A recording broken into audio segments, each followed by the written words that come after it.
Okay, quick update on the Craftsman YT2000. As you can see, the top of the engine's torn down. I ran into a minor issue with the existing stator. Turns out this machine was not charging.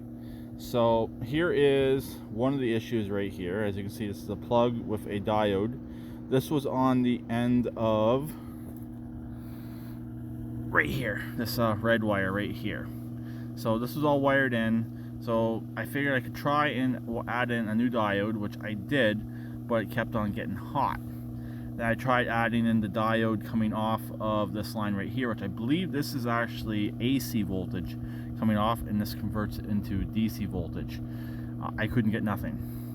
So I hooked it up direct with the black wire coming off the existing stator, going through the regulator and out, and I'm getting voltage, but I'm getting too high of a voltage.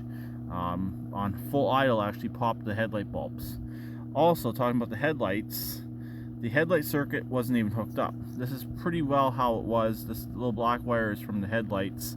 It was floating. So I don't know if someone screwed up, what they screwed up on here necessarily, but this wire here was floating. The diode was hooked up. I've since cut it off, and it was not working correctly. Like I said, I added another diode in there. This wire right here with a good diode. It kept on getting hot right here. So clearly it wasn't working correctly. So now I'm in the process of tearing down the engine to replace the stator. This stator here came out of that John Deere Sabre that I couldn't save over the winter. And hopefully the stator's okay, but I do have another one if this one's not any good. And then this one in here, it does still work, so this one here might go in the Vanguard. So, and unfortunately I had a minor casualty while doing this, but luckily I am getting a Google check this month, and Google check basically is pay for the repairs on the Cub Cadet. Parts are ordered, but it's also going to help pay for the parts here. And I sold that other little Cub Cadet, so the profit from that bought this machine here, and it's buying my new puller. But I'll show you what happened. Okay, here's my current puller set, and this piece right here is a four-point puller. So you can either use these 2 points right here and here, or this point here, this point here. And actually, I think you can use all four if you had the bolt set up to do so. But when I was pulling the flywheel off the parts engine, the main shaft here kind of got stripped out.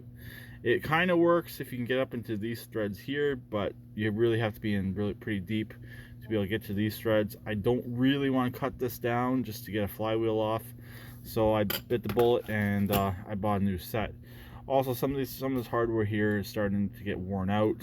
The points here are starting to get worn out. The washers are pretty well bent.